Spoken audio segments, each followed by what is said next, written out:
Welcome to the Measured Advertising Podcast. This is a podcast designed for business owners and entrepreneurs that are interested in advertising and marketing from a perspective of a place where you can measure it, you can track it, you can scale it, right? Putting real numbers around your marketing. So this is a podcast where we're really not going to talk about kind of shiny objects and new marketing tactics. We're going to talk about the old school methods that will work, whether it's our current year or whether it's 100 years from now. So if you're interested in those topics, continue to listen, and I just want to thank you for stopping by.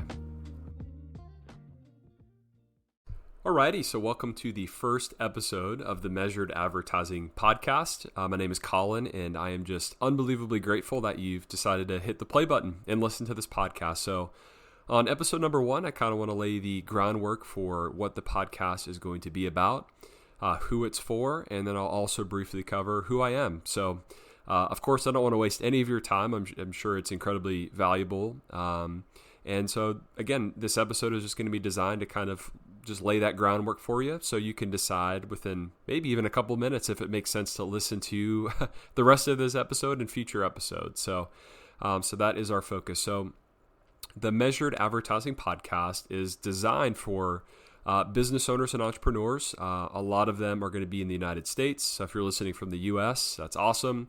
Maybe you're overseas, and that's great too.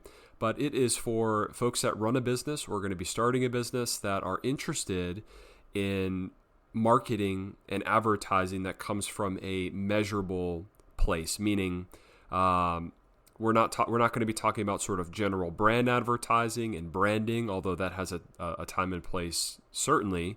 But we're going to be talking about kind of the old tried and true, can call it sort of response-based marketing or direct response marketing. But I'm going to be talking about that, but not from a cheesy, kind of a lot of the more gimmicky tactics you've seen. Nothing like that. This is just going to be sort of tried and true, principle-based marketing.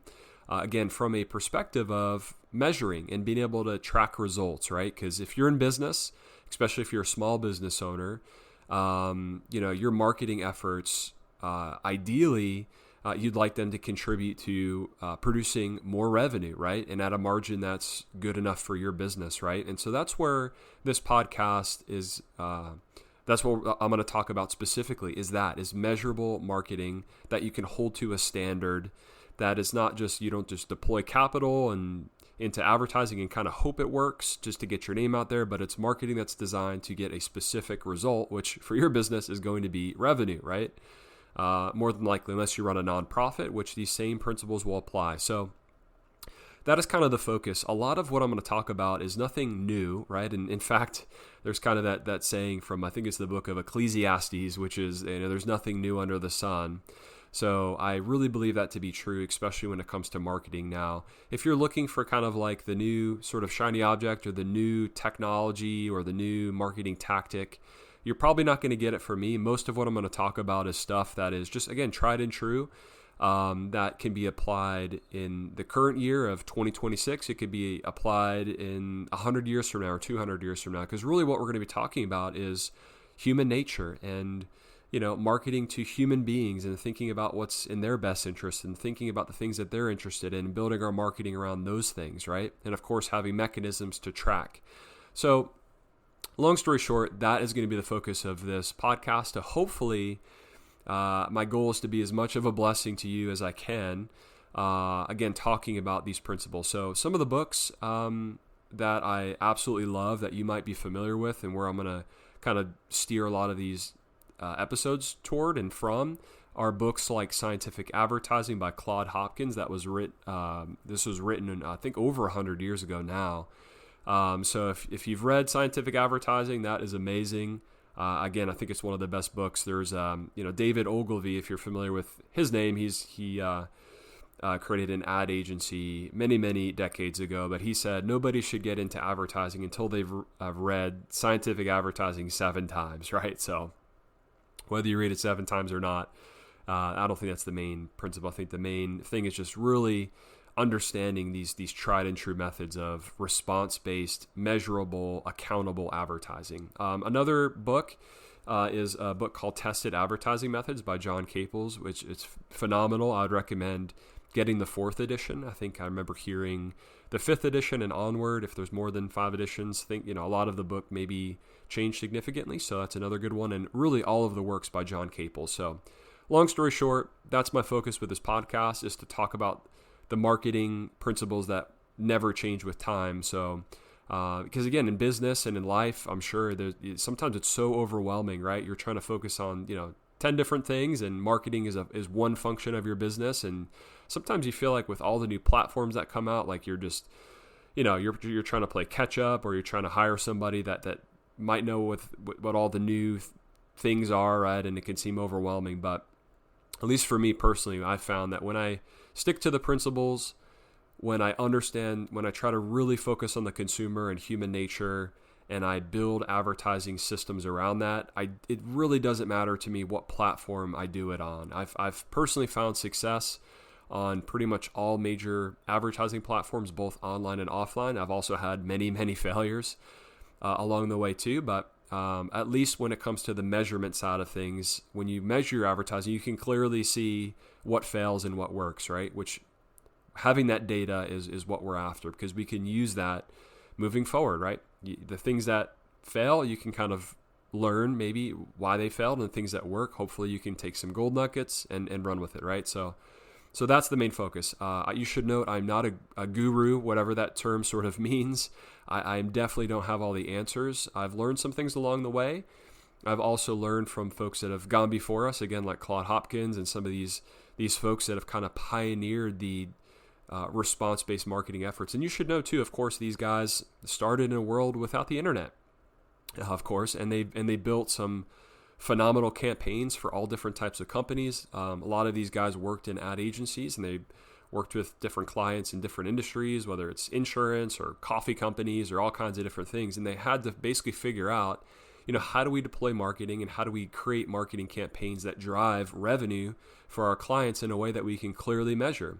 And when you read Scientific Advertising, and even there's another book called My Life in Advertising by Claude Hopkins, he talks about some campaigns where he created 1,000 different variations of an ad campaign to figure out like which headlines worked best. And it's pretty wild when you kind of start getting to the weeds of things. And again, for your business, when you start applying these principles, you'll see you might launch 100 different variations of an ad for your business. Maybe you run a local business, a plumbing business, a service business, or a product-based business. And you might find, hey, of the 100 ads that we launched, 5 or 10 of them were absolute slam dunks, and the rest of them, kind of fell by the wayside. And this is kind of the game that you're going to play as a business owner, if you're interested in the sort of the measurable response-based marketing. So anyway, that is what this podcast is for. So real briefly, I can kind of talk about who I am. So if you're still listening, maybe you have some interest. So my name is Colin. I currently live in the state of Florida with my amazing wife, Lauren. We have 2 children at the time of this recording. A little boy who's going to be 3 years old, which is just nuts how fast time goes, and a little girl who's going to be 1 year old here in the next couple months, which is kind of crazy. So that's kind of where our current stage. Growing up, I was like a lot of entrepreneurs, probably maybe similar to you. A lot of probably ADHD, really tough time in the classroom, just had such a tough time sitting still for hours and hours and hours. Just really, really tough. I was always kind of the kid of that had the thought process in mind of like, how do I apply any of what I'm learning in these classrooms to real life, right? And of course, there's always application. But in my young brain, I was just trying to figure out like, what does all of these countless hours mean, and how do I apply it? And I just don't see any way to apply it. Therefore, I'm not going to listen, right? So that was kind of me growing up. I had a lot of interests that I would pursue in my own, but the classroom was tough. Couldn't sit still. Just wanted to kind of do my own thing and learn my own thing. So fast forward, I graduate, thank God, from high school. I don't know how I did that. Like many kids, I just barely showed up to class. And so anyway, I was definitely a classic teenager, kind of a troubled youth. And anyway, long story short, I did graduate. Thankfully, I was trying to figure out what to do after college, went to community college. I did become a believer. So this is probably something I'm not going to talk about too much, but it's a significant part of my life. I read the Bible and I came to Christ at probably the age of 19, which was really, really good for me because I think some of the paths I was going down at the time were not going to lead to good things, including life in general, right? So let's just say I was really grateful to come to the Lord at 19. And then from there, continued college. Again, kind of still had a tough time, but was starting to focus more on class and trying to make a priority to like, hey, let's see what I can do if I actually put, focus in on class. And turns out when you kind of sit down and you make goals and you try to focus, you can do pretty well. So even though I still was not a classroom person, I definitely applied myself. And long story short, met my wife at a state college in Texas. Got married, which is a great thing. And then like most entrepreneurs, you wait until you are one semester away from graduating college and you drop out. So that's what I did. I dropped out and I picked up a real estate course. And this was in 2015. So you should know I've not been in the game for decades and decades. So keep that in mind. I'm gonna just tell you everything I've learned in my short period of time in entrepreneurship since 2015. But bought in a real estate course that taught you how to find off-market properties, sending out direct mail. So this was kind of my first venture into marketing, was sending out postcards to homeowners that might be considering selling their house quickly, right? So kind of got into that game, quickly learned with the very little income we had. Actually, fortunately, when we first got married, we were both pretty much broke, but my wife, Lauren, she actually did photography in high school and saved up some money. So we used that on our first direct mail campaign. She had belief in me. I actually had to borrow money from my mother and father-in-law to purchase this real estate course to kind of learn how to do it. And thankfully, within that first batch of direct mail campaign, we found a property that the homeowners were looking to get rid of it. They were going to use that money to go on a cruise and retire. The property itself was super kind of gnarly, nasty carpet, right? The whole thing. So we purchased it. Lauren and I, my wife, this was in our early 20s. I can't quite remember. I was maybe 22 at the time, something like that. Buy this property, walk into it. This was in Texas, in the panhandle of Texas, Amarillo, Texas. And walk in, carpets are nasty, property's super outdated. And so we did a very light, clean job on the house. We ripped out all the carpets, threw it in the dumpster, cleaned out the house, and we decided we had friends that were already in the real estate game as agents, so we put it on the market. We didn't really do much to the property. It didn't need it needed a lot of work, but on the cleanup side, just to kind of get it fresh and looking nice for potential buyers to look at it, we didn't have to do a whole lot. So we closed the property again with a private loan from Lauren's parents, which is great. Again, at the time didn't have cash, but just was willing to work hard and really was interested in more of the marketing side, but listed the property and got it sold within a couple of days, which was great. And that was sort of like our first profit, you could say, that was driven by direct response marketing. So fast forward a couple of years, I kind of got out of that business model. There were certain parts of it that I just really didn't enjoy, didn't feel totally great about. So after a handful of years, exited that industry and got into sales, because what else do you do when you're entrepreneurial minded and you don't know what else to do, right? You kind of learn sales. And so I wasn't really a salesperson. I'm definitely more introverted by nature. And but for me, I found when I didn't do the whole sales thing, right? Because who likes to be sold, number one, right? In general, and like nobody likes. Personally, I just don't like the feeling of feeling like I'm being sold. So when I did do some sales roles, I just treated it as just trying to treat the other person like I'd want to be treated. And I found that worked well, right? So did sales for a little bit, but my wife and I really wanted to run a business together. So truthfully, I mean, after, what did we do? We just prayed, honestly. So again, I should mention this podcast is not going to be like a faith-based podcast. So if you're listening to this and you're like, dude, I'm not a Christian, I have no interest in that stuff, like, don't worry. My focus is on advertising, but I just wanted to bring some of the stuff up because genuinely, like, this is a huge part of our life, and it also influences how we do advertising and like how we apply a lot of these principles and some of the things that in the marketing world tells you to do that we just genuinely feel compelled not to do, and that really stems from kind of our faith background. So again, just no need to worry that like I'm gonna hammer and belabor the point about my faith and things like that. But anyway, this is just part of the story. So we were trying to figure out what to do in business, like how we can start a business. So prayed. And one day my wife was sitting on the couch and just felt like she kind of had the answer, let's just say. And she told me, she's like, we should start a photography business. So, if you're thinking photography, you're probably thinking like, individuals that kind of have like do photography on the side. And for the most part, that is a lot of the industry. But by the time my wife had brought it up, we had already I was sort of dabbling in applying these response-based marketing principles for friends and family members and finding some success and just really studying business in general. And so by the time she brought it up, I'm like, yeah, like let's do it. Why not? Why can't we build a photography business as a business, just like any other business that exists, right? And try to grow our client base through direct response principles. So that's what we did. So we launched the business. We started with online advertising this time instead of offline with postcards and all that. So we just started with good old Facebook advertising. I remember sitting in a parking lot one day rereading scientific advertising as we're just starting to launch this business. And I remember my wife was actually doing a photography session, very, very early stages before it was really taking off. And I was reading a chapter.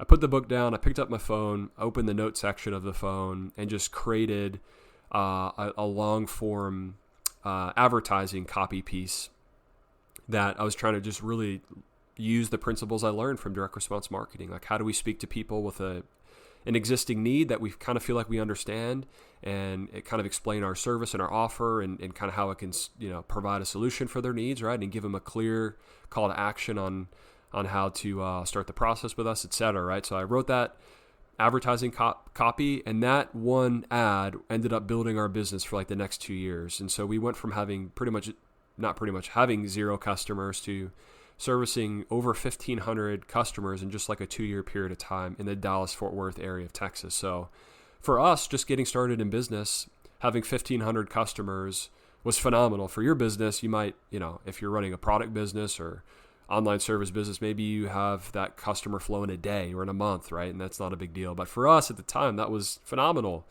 And we were driving all across the Dallas-Fort Worth Metroplex servicing customers, and it was awesome. We were, had been married for a handful of years, and for us getting started in business, everything happened at the perfect time. I had learned direct response advertising, learned the type of business I didn't want to do, or how I didn't want to do business, or how I didn't want to market. I learned how I did want to do it, and was able to use this little business as kind of like an incubator, sort of like a great foray into business. And that business was an absolute blessing. We ran that for a bunch of years, serviced a bunch of clients, and was able to provide a living for us.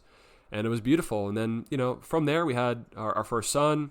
I ventured into partnerships with other folks where I would run the advertising, and they would either fund the capital or they would operate the business side in exchange for profits. And so I kind of then dovetailed, marketing into more partnership-based stuff. And that spawned off some really cool ventures that were a huge blessing to our family, financially and otherwise. And have always since then just have used marketing in some way, shape, or form in businesses we've run. I've purchased businesses, online businesses that have failed. I've built a small product-based business where at one point we were selling hats, and I was actually personally embroidering those hats, which was a horrible idea.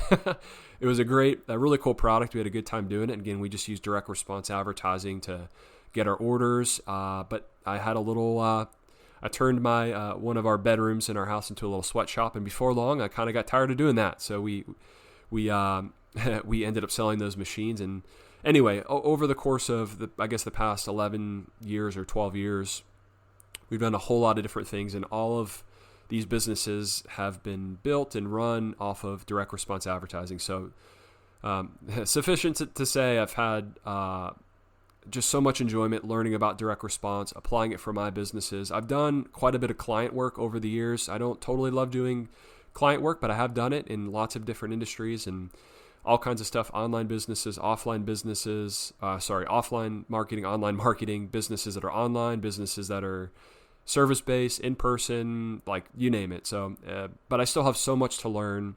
My rap sheet of work is probably not as long as probably some of you listening to this. You may have worked with tons and tons of industries and have had more experience than I have. So just please note, again, I'm not a guru, but I have learned some things. I've had a lot of failures. I've had some successes. And my goal, again, with this podcast is just to talk about these principles, these time-tested principles, and what I'm learning, what I'm testing, to tell you some of the successes I'm having or the failures I'm having. So that's kind of the focus. And again, fast forward, we're still operating a business. This time we're actually running a little family photography business. I still have another venture that's cooking in the back burner on the marketing side, partnership side. And then we have, again, just this podcast, and we'll see kind of what happens from here. So just love advertising, love being able to kind of treat marketing like a science experiment, testing, seeing, hey, what headlines perform best? Why do people respond to this headline versus that headline? And so on and so forth, right? So anyway, long story short, that's kind of this podcast, who I am, who it's for. And if you're still listening, man, thank you again. And hopefully over the next couple episodes, and far more than a couple episodes down the road, hopefully, God willing, that there'll be a lot I learned that I can share with you. And I mean, ultimately, hopefully you apply some of those things and you see real, genuine, measurable outcomes in your business. So that's, I'll kind of keep it from there, or keep it there, I should say. And again, hope you enjoyed this just quick intro. Hopefully I've given you enough information for you to decide if it makes sense to keep listening or not. But either way, just thank you for listening. Check out those books I recommended if you haven't already, at a bare minimum. Scientific Advertising by Claude Hopkins. He's got another one called My Life in Advertising, which is good. And then John Capel's, pretty much any of John Capel's books you can't go wrong with. So anyway, that's that. And I will see you in the next episode. Thanks so much.